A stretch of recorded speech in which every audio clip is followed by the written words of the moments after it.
Selamat malam kawan-kawan. Kita sedang berada di rumah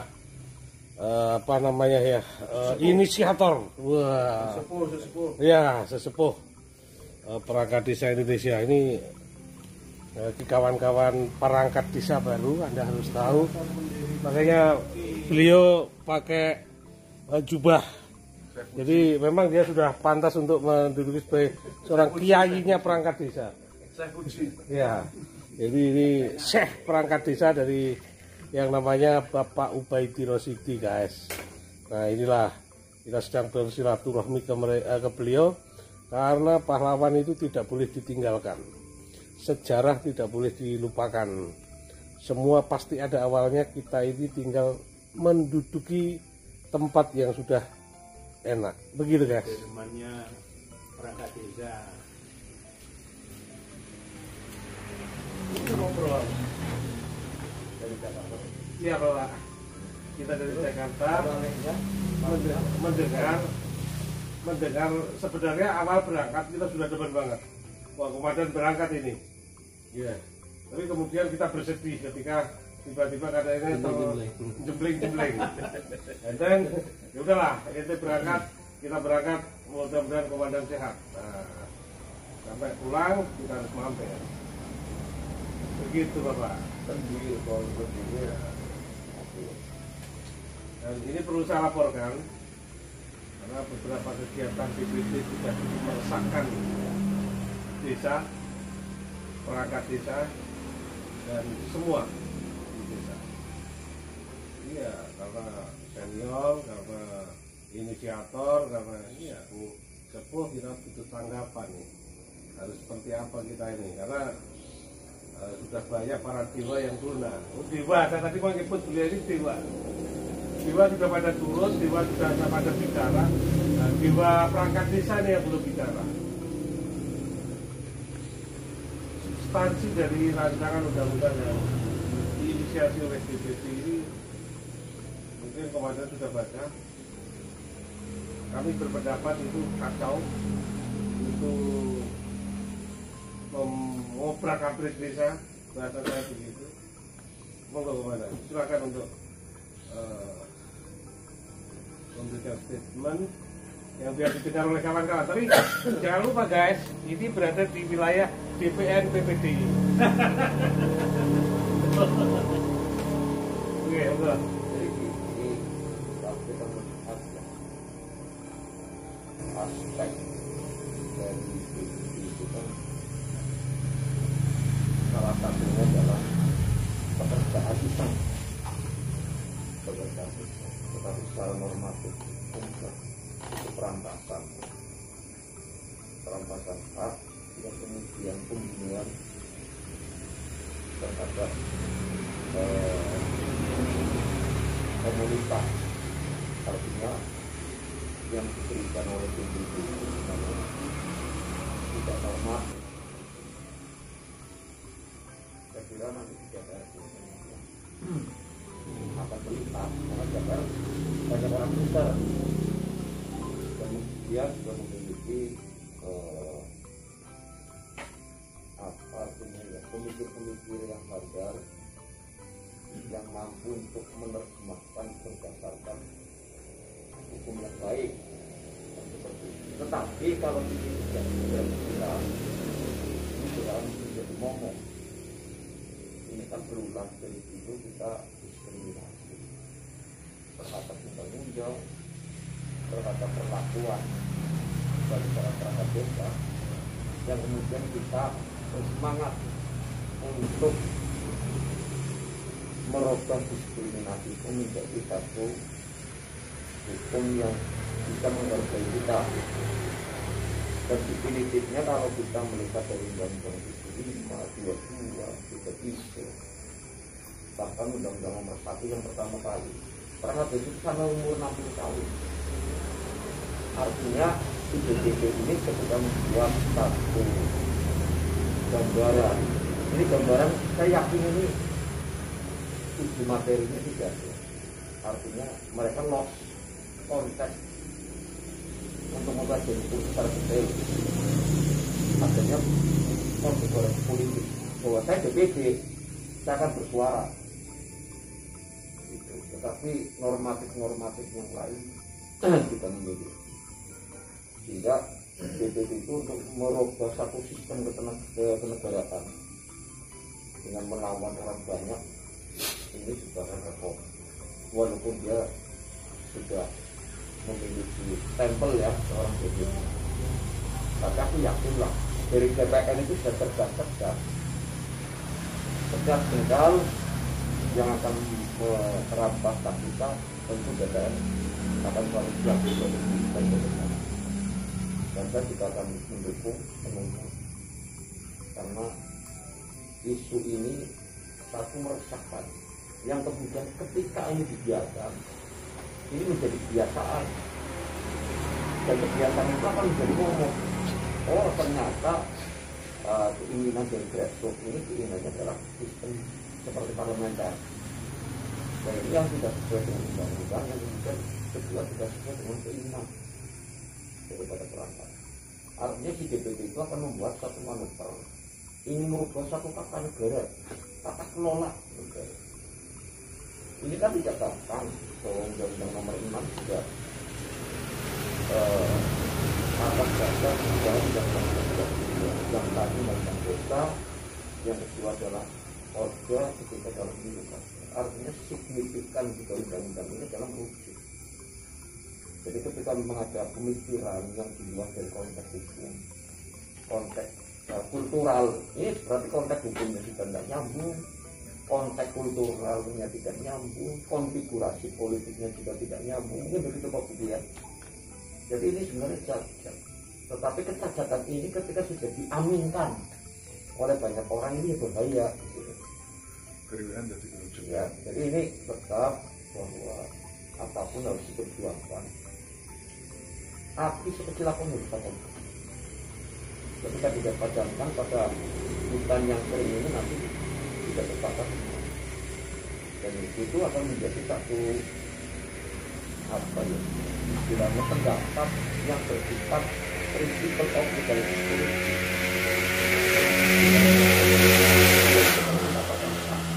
Pendapat itu kan tidak pakai. Kali ini saya terima kasih dengan beberapa yang selalu siap menganulir setiap gangguan. Ini gangguan ini, ya walaupun stigmanya adalah pendapat, tapi ini adalah gangguan. Karena yang membuat itu adalah salah satu institusi dan lembaga negara. Sekalipun dia, aku yakin lah, dia tidak tahu persis kandungan undang-undang nomor 6 yang kemudian dia juga saya kira apa dari titipan sehingga menghendaki sinkronisasi. Nah ini yang perlu dicari adalah titipan siapa ini. Saya kira itu DPT kan baru kemarin jadi medannya itu nggak tahu, istilahnya medan secara tata negaraan, medan politis ya, yang kemudian medan dari tentang hukum, saya kira belum tahu persis. Makanya kan saya kemarin ngomong dengan Saudara, istilahnya yang pakai itu apa yang juga cerdas. Aku yakin di DPR itu masih cerdas dan punya naluri yang tinggi terhadap hukum. Apalagi kan DPT tidak masuk pada legislator ya,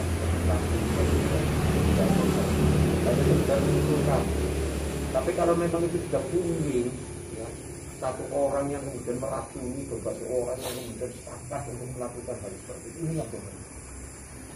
Jadi sesuatu ide yang tidak idealis, ide yang tidak fundamentalis, ide yang tidak signifikan, dan ide yang tidak normatif ini bisa juga menunjang. Dan kalau memang sudah mengerucut secara tidak baik, ya paling itu ya kita harus ada kesamaan sikap seluruh aparat pemerintah Indonesia untuk melakukan hal yang kontra terhadap keinginan.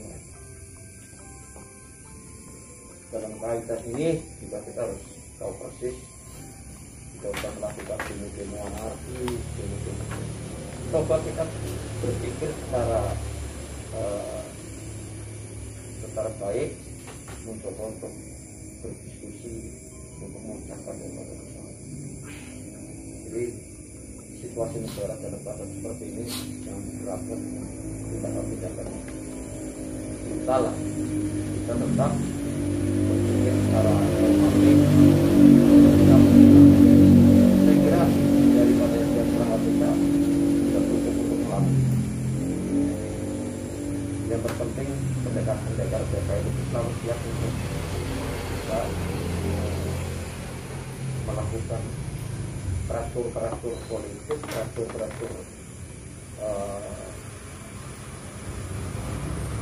bisnis terhadap mereka, bahwa kita pastikan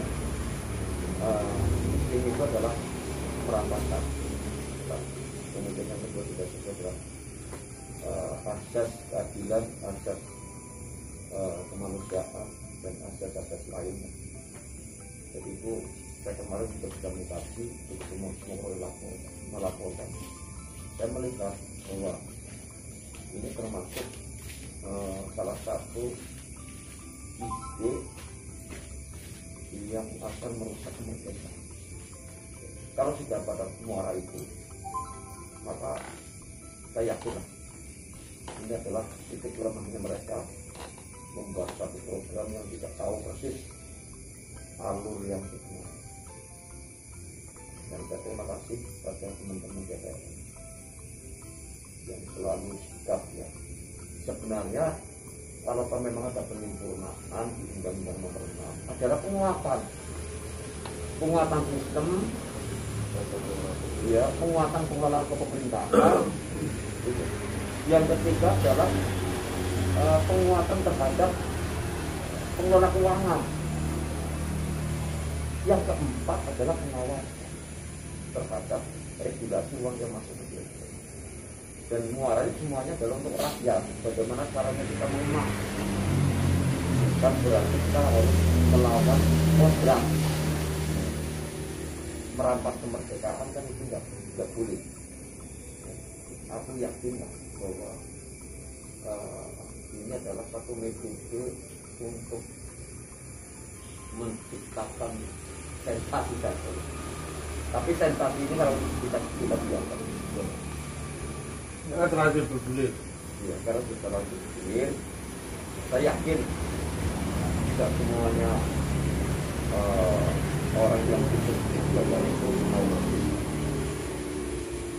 tentang arti hukum, tentang arti politik, tentang arti kultural, sosial ekonomi. Dan ini kan jelas-jelas ketika harus berregulasi berarti sudah membutuhkan satu konfigurasi sosial ekonomi, memastikan tangan orang.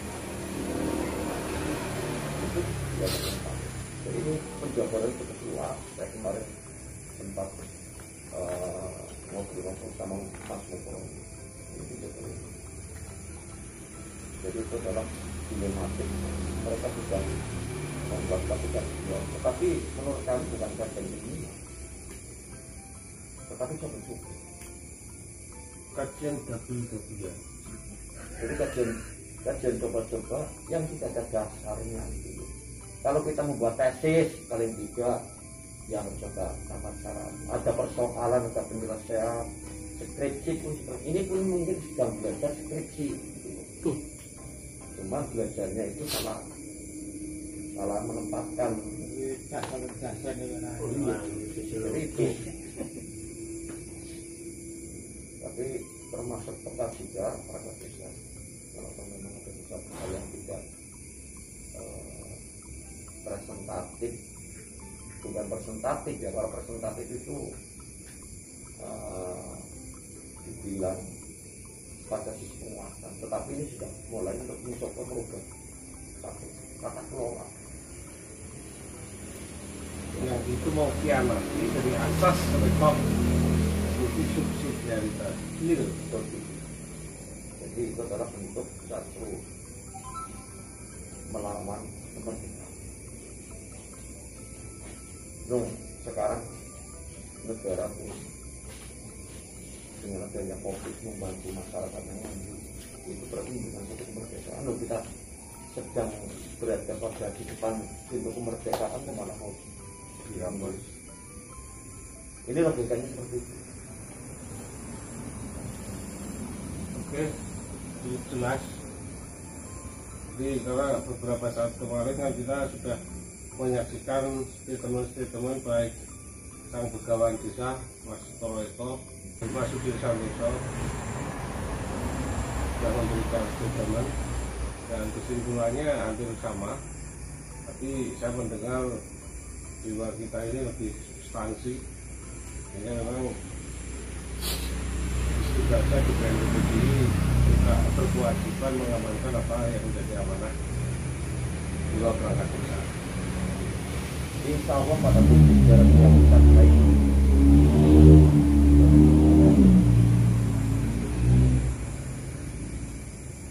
Oke, setelah terus tadi saya dan kawan-kawan menghadap Ketua Komisi 2 Pak Ahmad Doli. Jadi poin yang saya sampaikan sebenarnya prolognya sama. Saya bicara tentang desa, bahwa orang desa itu sedang bersuka cita karena sejak Indonesia merdeka 2014 kita mendapatkan undang-undang desa. Pada saat yang sama kegembiraan itu tidak hanya beberapa pihak, tapi semua pihak, mulai dari kepala desanya yang sekarang menjadi kuasa pengguna anggaran, perangkat desanya yang tadinya tidak punya apa-apa, sekarang setidaknya sudah ada apresiasi, kemudian masyarakatnya juga sudah bisa menikmati pembangunan. Nah, terkait apa yang kita sampaikan, kemudian tadi kita tugaskan Pak Sekjen yang membacakan tentang sikap atau tanggapan kita terhadap inisiasi DPD untuk membuat penyempurnaan undang-undang desa. Tapi pada saat itu Pak Sekjen baru sampai separuh ya Pak. Ya, langsung di stop oleh Pak Ketua. Dia bilang nggak usah bicara itu, kita menganggap itu tidak ada. Nah itu konfigurasi politiknya dia itu. Dia bunuh diri. Gitu. Mau bermain sendiri. Iya, melawan arus yang